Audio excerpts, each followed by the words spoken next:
The moment I found my 8-year-old daughter Lily crying over her wilted sunflowers that Cordelia Ashworth had poisoned with bleach while screaming, "Only white flowers maintain property values," I knew this HOA tyrant had made the worst mistake of her life.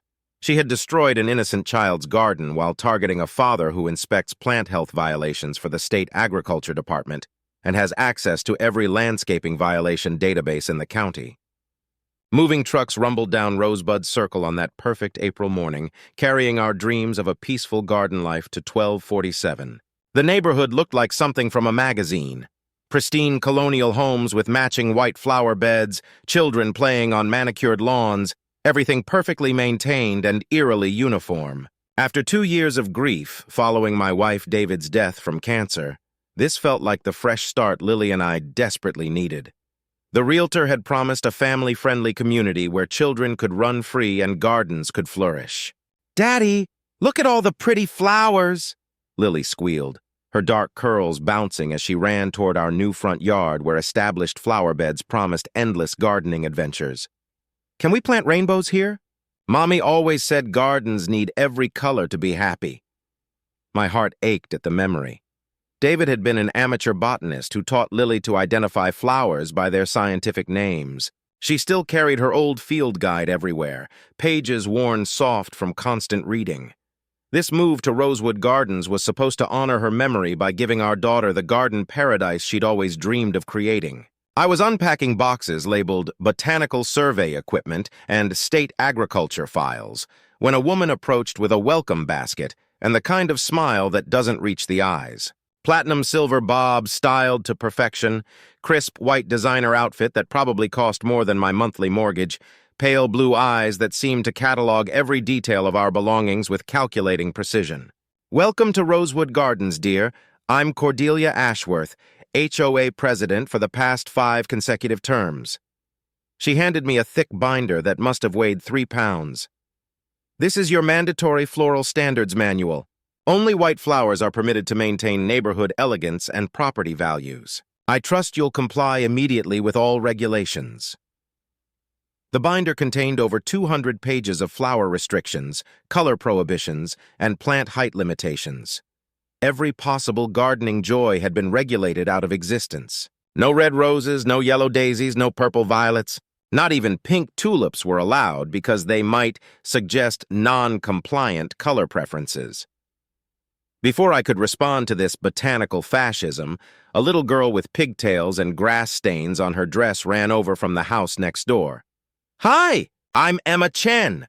Want to see my secret rainbow garden behind my house? I keep it hidden so the flower police won't find it." Lily's eyes lit up with the first genuine excitement I'd seen since we'd started packing our old house. "Yes! Daddy, can we plant rainbow flowers too, like Mommy taught me? She said gardens without color are like books without words." Cordelia's welcoming smile vanished instantly, replaced by an expression of pure disgust. "Absolutely not. Colorful flowers destroy property values and attract the wrong elements to our refined community. Mr. Blackwood, I noticed your moving boxes specifically mention botanical equipment and state agriculture files. I certainly hope you're not planning any unauthorized plant inspections or professional botanical activities in our community. We have very strict rules about outside interference." The threat in her voice was unmistakable and immediate. This wasn't a neighborly welcome. It was a carefully delivered warning disguised as community standards. I felt the same chill I'd experienced when dealing with agricultural violations in my professional work, the moment when you realize someone has something significant to hide.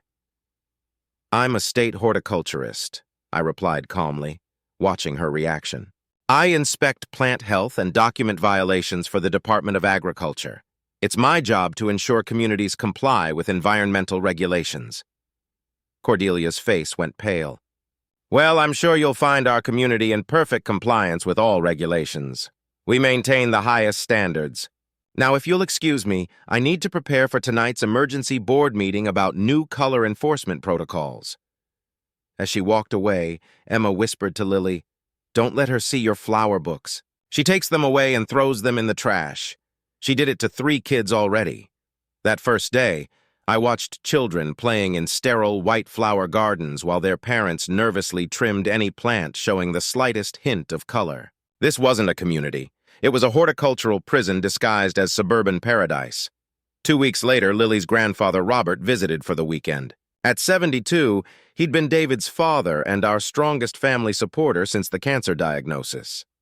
His weathered hands had taught 3 generations of Blackwood children the joy of gardening, and Lily adored their planting sessions together. We were preparing seeds in our backyard when Lily showed him the colorful flower packets Emma had secretly shared.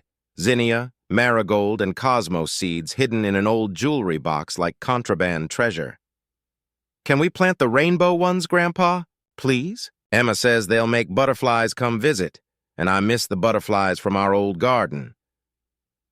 Robert's gentle eyes examined the seed packets with the reverence of a man who understood that flowers represented hope, memory, and connection to loved ones who'd passed.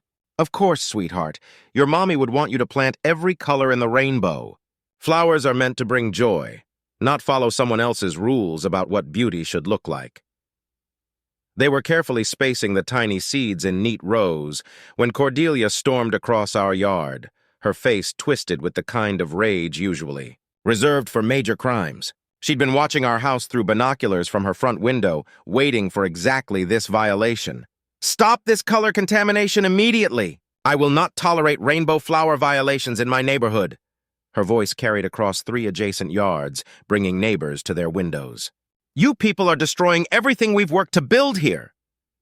Robert stood protectively in front of Lily, his voice remaining calm despite the aggressive confrontation. "Ma'am, this is private property. We're planting flowers in our own backyard. Surely there's no harm in a child enjoying gardening. Nothing is private when it affects community standards and property values. These colored flowers will attract insects, birds, and unsuitable people who don't understand refined neighborhood aesthetics." Cordelia's voice reached hysteria levels. "Dig them up now, or I'll call the authorities for deliberate HOA violation." The scene turned ugly with shocking speed. Cordelia screamed about property destruction while Lily sobbed, watching her beloved grandfather reluctantly help dig up the sprouting seeds they'd so carefully planted. Other parents appeared at property lines, pulling their children away from what Cordelia loudly declared was our non-compliant family situation. Pierce Hawthorne, the HOA enforcement officer, arrived with a camera to document what Cordelia called evidence of deliberate community standard violations. He photographed the tiny holes where rainbow seeds had been planted, the empty seed packets, and even Lily's tear-stained face, as if her emotional distress was somehow proof of our family's criminal intent. "This documentation will be submitted to the HOA board as evidence of willful non-compliance," Pierce announced, snapping photos from multiple angles. "First violation results in a $500 fine. Subsequent violations increase exponentially." Later that evening, Emma's mother, Mrs. Chen, knocked on our door, her expression apologetic but firm. "I'm sorry, Martin, but Emma can't share flower seeds anymore."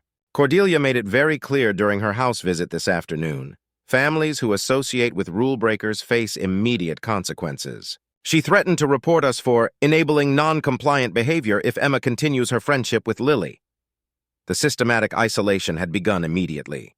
Within hours of the garden incident, Cordelia had visited every house on our block, explaining that the Blackwood family poses a threat to community standards, and warning neighbors about contamination risks from associating with color violators. That night, Cordelia cornered me at the mailboxes while I was retrieving our first official violation notice. Under the amber streetlight, her voice dropped to a menacing whisper that sent chills down my spine. "Colorful people and colorful flowers don't belong in refined neighborhoods like ours," she hissed, standing close enough that I could smell her expensive perfume mixed with something that reminded me of chemical pesticides. "You'll learn your place in our community hierarchy, or you'll find yourself joining the other families who discovered that Rosewood Gardens isn't suitable for everyone. We maintain standards here that people like you simply cannot understand or appreciate." Her words carried layers of threat that went far beyond flower regulations. The phrase, "people like you," suggested this campaign would target everything about our family, not just our gardening preferences. As a state horticulturist, I'd encountered agricultural bullies before, but never someone who combined botanical tyranny with such personal malice. The violations started the very next morning with military precision.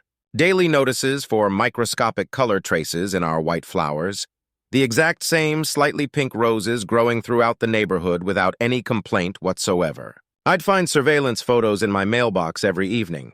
Cordelia had been documenting every flower stem with a telephoto lens, cataloging angles and lighting conditions like a professional crime scene photographer. Dorothy Grimm, our 72-year-old neighbor with kind eyes and soil-stained gardening gloves, quietly pulled me aside one morning while Cordelia was conducting her daily flower patrol 3 houses away. 5 families driven out for flower violations in the past 2 years, Dorothy whispered, glancing nervously toward Cordelia's approaching figure. The Johnsons, the Martinez family, the young couple with twins, the elderly Patels, and most recently the Williams family who'd lived here for 15 years.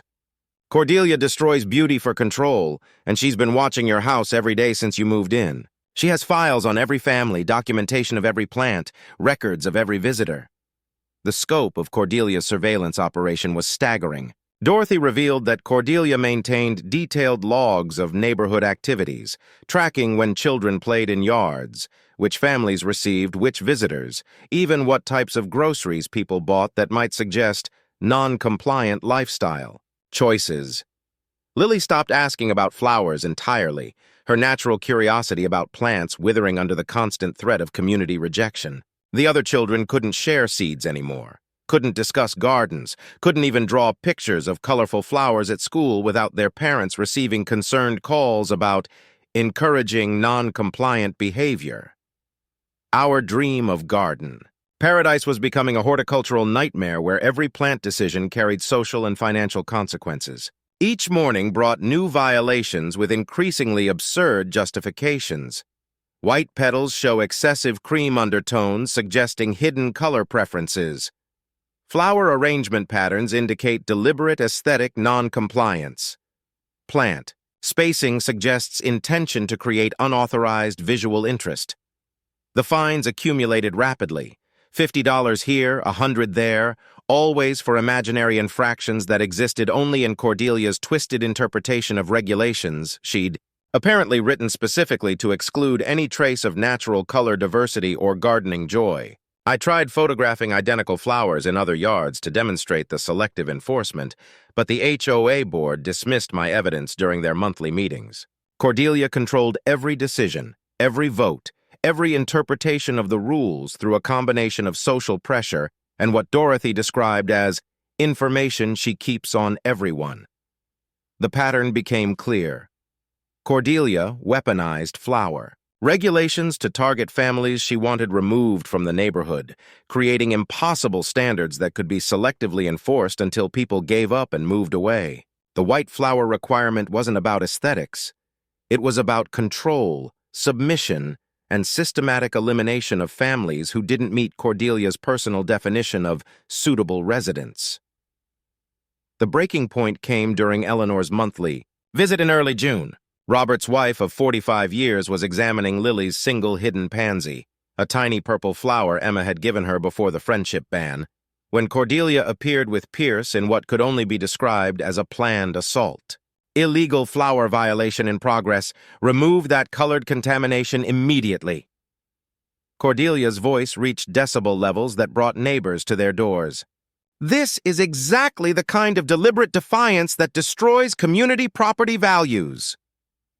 Eleanor, 67, and increasingly frail after a recent heart procedure, tried to explain with trembling hands that it was just one small flower, a gift, between children that surely couldn't hurt anyone's property values. Cordelia's response was vicious and personal. This family has shown complete disregard for community standards from day one. They're teaching their child to break rules, encouraging neighborhood children to violate flower regulations, and bringing the wrong element into our refined community. She waved violation notices in Eleanor's face, while Pierce photographed the tiny pansy from multiple angles, treating the delicate flower like evidence of a major crime.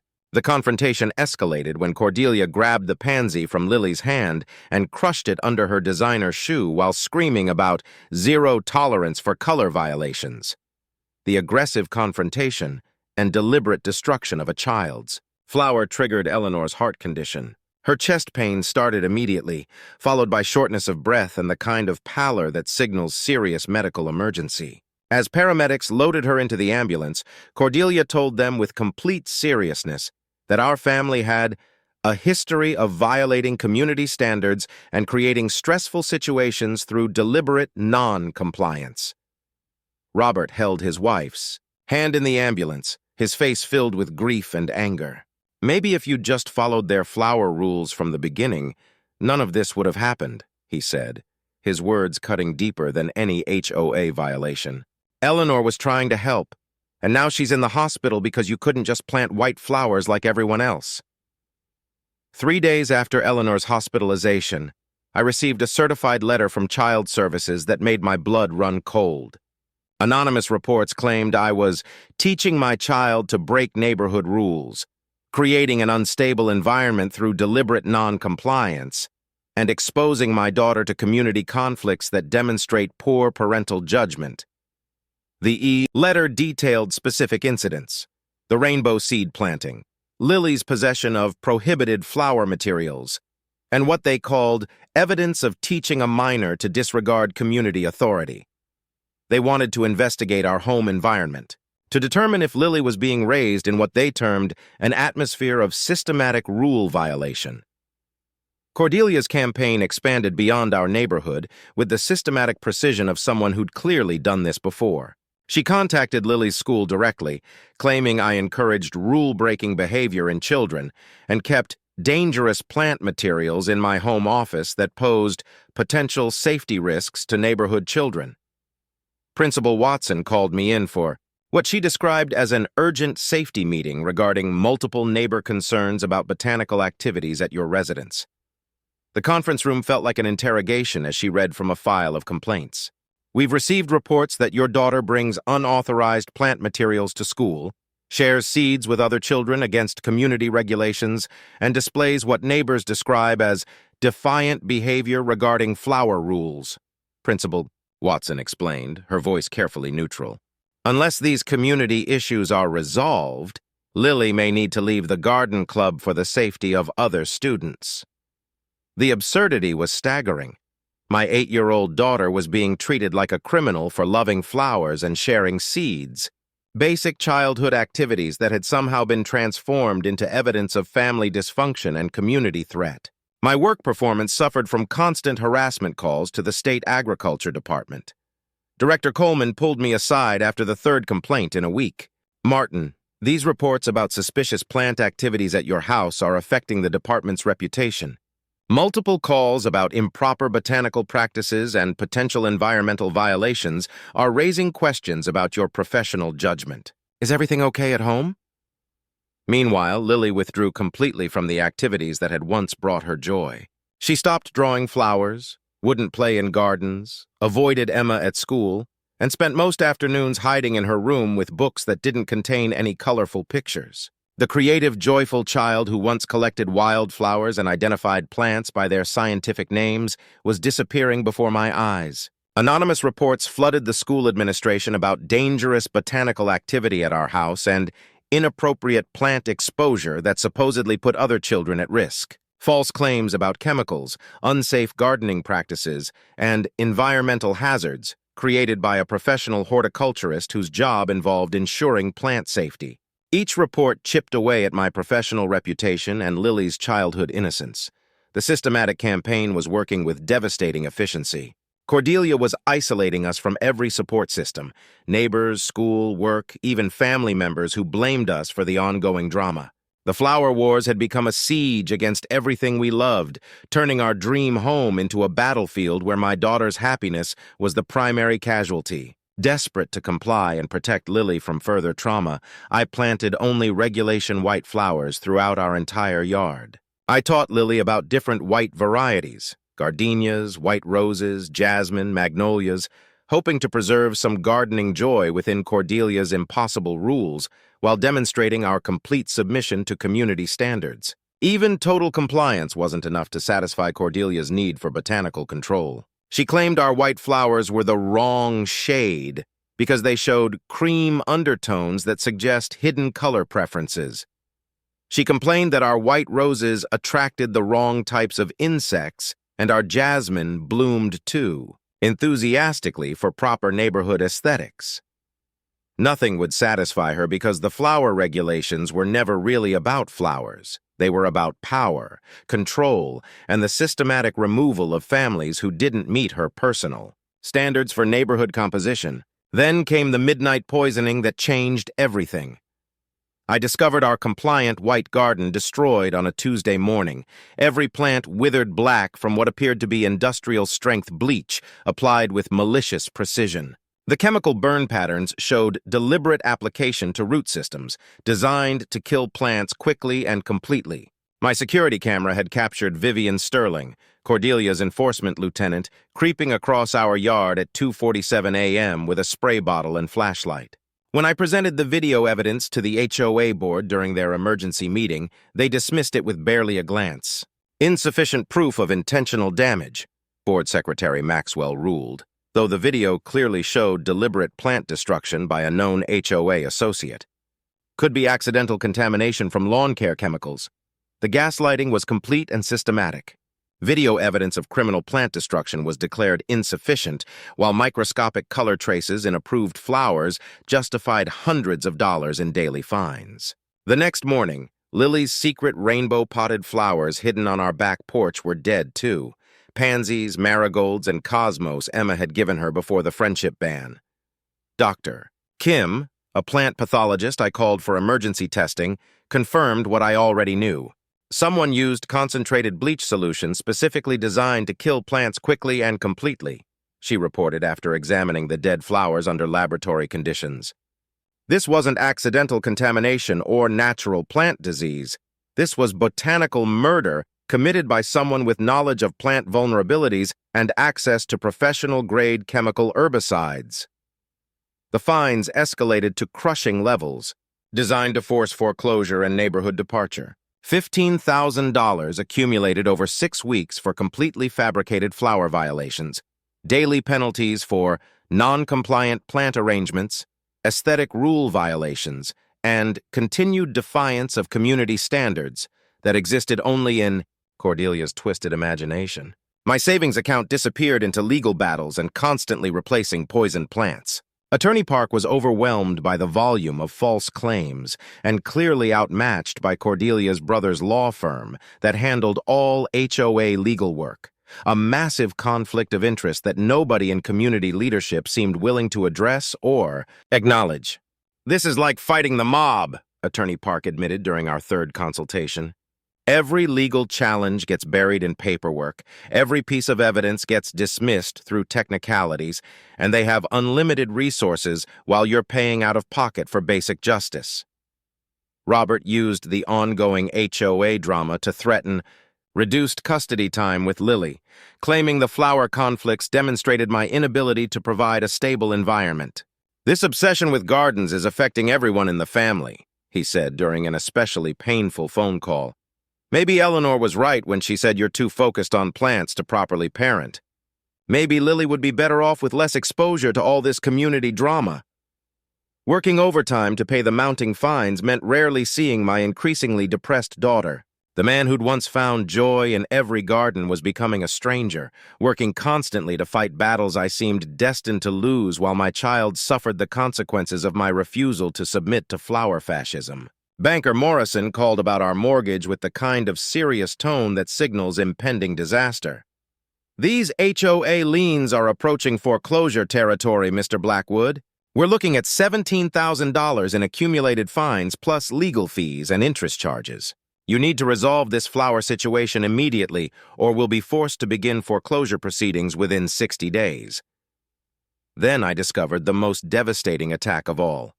Cordelia had been systematically sabotaging my professional reputation with fake complaints to the state agriculture department. False reports about improper botanical practices, unsafe plant handling procedures, and potential environmental violations at the Blackwood residence threatened the career I'd built over 15 years of dedicated service. Director Coleman called me into his office with a stack of complaint forms. "Martin, I need to ask directly. Are you conducting unauthorized plant inspections or storing potentially hazardous botanical materials at your home? Because we're getting multiple reports about professional misconduct that could affect your security clearance and employment status." I found Lily in her bedroom on a rainy Thursday afternoon, systematically cutting up her flower drawings with scissors. Hundreds of colorful pictures she'd created over the years, rainbows of daisies, gardens full of roses, butterflies visiting tulips, all being destroyed by her own small hands. "Why are you destroying your beautiful art, sweetheart?" I asked, my heart breaking as I watched years of creativity being reduced to confetti. "Colors make Daddy get in trouble," she whispered, without looking up from her scissors work. "Maybe if I only liked white flowers, the mean lady would stop hurting you. Maybe if I cut up all the rainbow pictures, she'll let the other kids be my friends again." This innocent child was destroying her own creativity, her own joy, her own connection to her mother's memory, trying to protect me from Cordelia's flower. Fascism. The systematic psychological damage was complete. My daughter believed her love of color was the cause of our family's destruction. At the community center's summer picnic, Cordelia publicly humiliated Lily in front of 30 other families. "This is what happens when children are raised by parents who refuse to follow community standards," she announced loudly enough for everyone to hear. "Poor thing doesn't understand proper neighborhood behavior because she's never been taught to respect authority or appreciate refined aesthetics." Other parents officially banned their children from any contact with our problem family. Phone, calls, playdates, school interactions, even casual conversations were forbidden. Lily became a pariah among her former friends, treated like a disease vector who might contaminate other children with rule-breaking behavior. Eleanor stopped visiting entirely due to stress-induced health decline from the ongoing flower wars. "I can't handle any more confrontations," she told Robert over the phone while I listened. "Every visit ends in drama, police calls, or medical emergencies. Maybe it's better if we just stay away until this all gets resolved." That night, I found Lily's diary entry written in her careful second-grade handwriting. Maybe if I never drew flowers again, Daddy wouldn't cry anymore.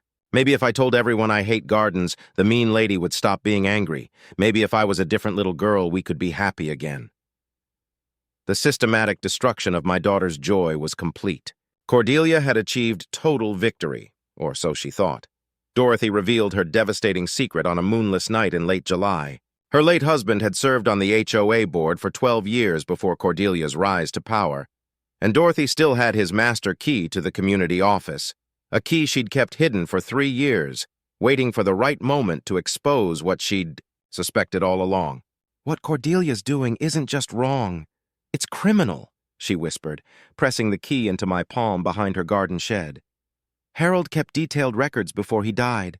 He suspected financial irregularities, fake contracts, money laundering disguised as landscaping expenses. Use your state inspection credentials to examine those financial records. Find the evidence Harold couldn't gather before his heart attack. At 2:30 a.m. on a Tuesday night, I used my botanical expertise and state authority to conduct an unofficial investigation of the HOA's landscaping records. The community office felt eerily quiet as I inserted Dorothy's key, my hands trembling with adrenaline and 15 years of professional training in agricultural fraud detection. What I discovered in those filing cabinets was staggering in scope and breathtaking in criminal audacity. The first red flag appeared in the monthly expense reports dating back 3 years. White Flower Maintenance Services billed the HOA $2,847 every month through Sterling Landscaping, LLC, a company that, according to state business records I accessed through my phone, was registered to Vivian Sterling at the same address as Cordelia's residence. The invoices detailed services that never occurred: color contamination removal, aesthetic compliance monitoring, and community standard enforcement operations. My training in environmental compliance kicked in as I photographed each fraudulent document. The chemical purchase orders were the most damning evidence. Industrial-strength herbicides that violated EPA residential use regulations, ordered in quantities sufficient to poison entire neighborhoods. Cordelia had been systematically contaminating community soil with banned substances while billing residents for the privilege of being poisoned. The property manipulation scheme was even more sophisticated than I'd imagined. A manila folder labeled Targeted Acquisitions contained detailed files on families driven from the neighborhood. The Williams family's documentation included surveillance photos of their flower garden, fabricated violation reports, and correspondence with Rosewood Property Investments, another shell company owned by Cordelia's business network. Their home had been purchased for $180,000 below market value after 18 months of escalating flower harassment, then immediately resold to an associate for $220,000 profit. Each family's file followed an identical pattern that revealed the calculated nature of Cordelia's operation. Phase 1. Identify families with children who enjoyed gardening or showed non-compliant aesthetic preferences. Phase 2. Implement escalating flower violations with impossible-to-meet standards. Phase 3.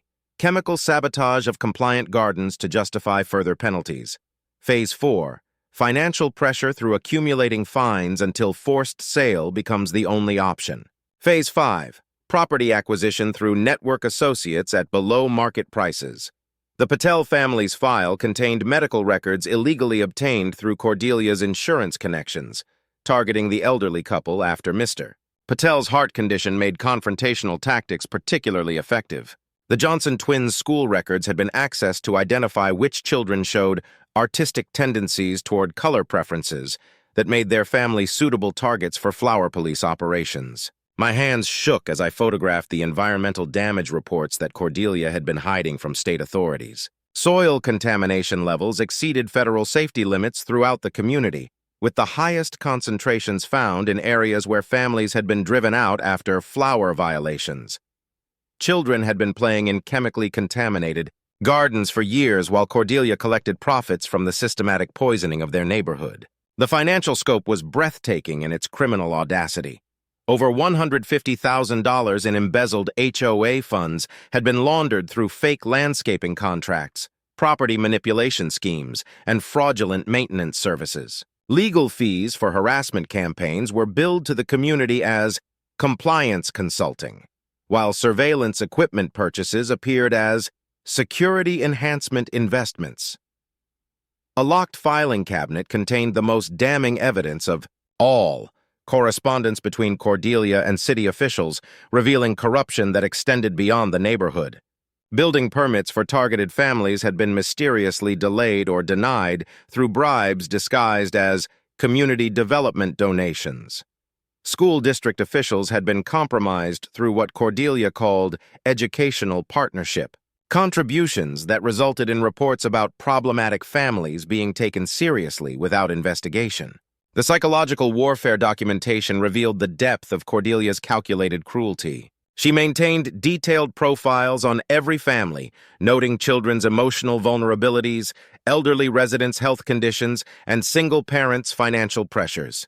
The targeting wasn't random. It was surgical precision designed to identify and exploit each family's specific weaknesses through flower-themed terrorism. As I documented the evidence that would destroy Cordelia's criminal empire, footsteps echoed in the hallway outside. Security patrol was approaching, exactly as she'd planned when Dorothy revealed the master key had been deliberately left accessible. But I had photographed enough evidence to bring down not just Cordelia, but the entire network of officials, contractors, and associates who'd enabled 3 years of systematic environmental terrorism disguised as community standards enforcement. The criminal enterprise had generated massive profits through a combination of embezzlement, real estate fraud, environmental violations, and corruption that reached deep into local government. But Cordelia had made the fatal mistake of targeting a state horticulturist with access to agricultural crime databases and the professional expertise to recognize ecological terrorism when he saw it. $89,000 in fake white flower maintenance bills over the past 3 years, all paid to companies owned by Cordelia's relatives and business associates. Monthly invoices for color contamination removal services that never occurred. Quarterly payments for aesthetic compliance monitoring that amounted to neighborhood surveillance. Annual contracts for community standard enforcement that funded Cordelia's personal flower police operation. Illegal pesticide use throughout the community violated federal EPA regulations in ways that could result in criminal charges and massive environmental fines.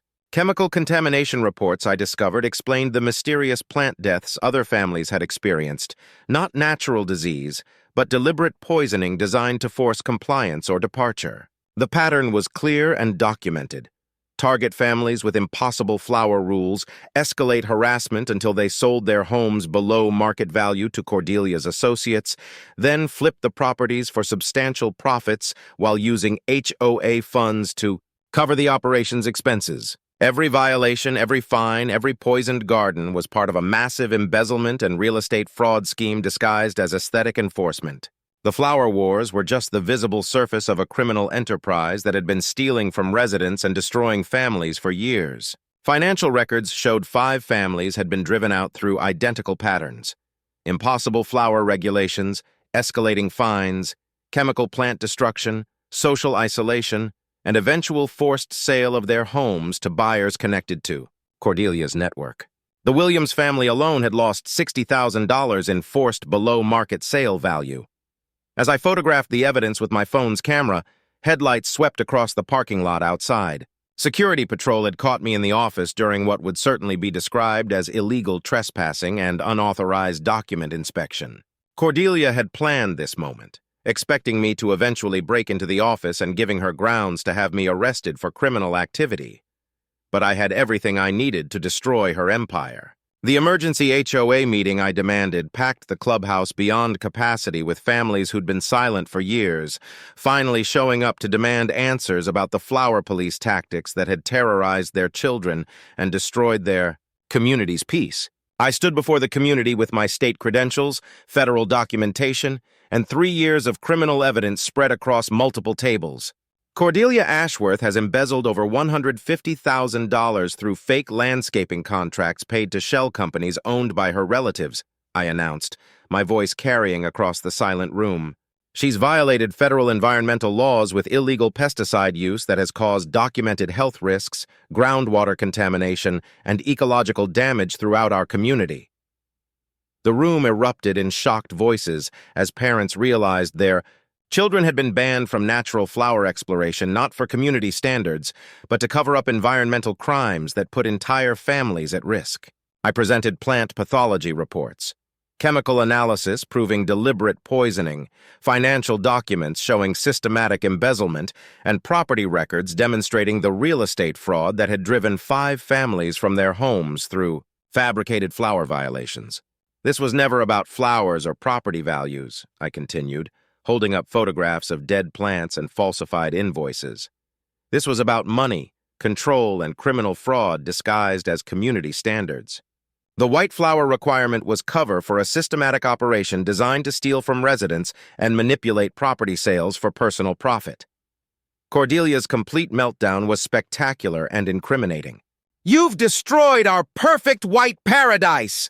she screamed, her composed facade cracking completely. "This was my elegant neighborhood. I maintained proper standards while you people brought chaos and contamination. Those families deserved to leave." They didn't understand refinement. Her confession to the systematic targeting was being recorded by multiple phones as she continued her rant. "I worked for years to create this community. I eliminated the wrong elements. I maintained property values. I protected us from colorful people who don't belong." Federal agents arrived within hours to investigate EPA violations after I submitted my evidence to multiple government agencies. Criminal charges were filed immediately: embezzlement, environmental violations, harassment, fraud, real estate manipulation, and conspiracy to commit wire fraud through fake contracts. The State Agriculture Department launched a full investigation into illegal pesticide use that had contaminated groundwater and threatened wildlife throughout the community. The FBI opened a case into the systematic real estate fraud that had targeted multiple families across 3 years. Environmental Protection Agency officials confirmed that Cordelia's chemical plant destruction campaign had violated federal law and created health hazards for every resident, especially children who'd been playing in contaminated soil for years. The community voted unanimous removal from all HOA positions in a voice vote that shook the building. Criminal prosecutors filed federal charges that could result in 20 years in prison. Civil lawsuits from driven-out families sought millions in damages for systematic harassment and financial fraud. Cordelia was led away by federal agents in handcuffs, still screaming about maintaining elegant standards and protecting refined communities from contamination, while facing potential decades in federal prison for environmental terrorism and systematic criminal fraud. As Lily and I watched justice finally bloom through our front window, our neighbors began planting rainbow gardens throughout Rosewood Gardens. The white flower tyranny was over, replaced by a community celebration of color, diversity, and children's natural joy in growing things. Emma ran over with a handful of colorful seeds, her mother Mrs. Chen smiling approval for the first time in months. "Can we plant these now, Lily? Can we make the biggest rainbow garden ever?" Lily smiled with pure joy for the first time since we'd moved to Rosewood Gardens. "Yes! Let's plant every color Mommy taught me. Let's make butterflies come back." The flower wars were finished. Beauty had won. Freedom had bloomed.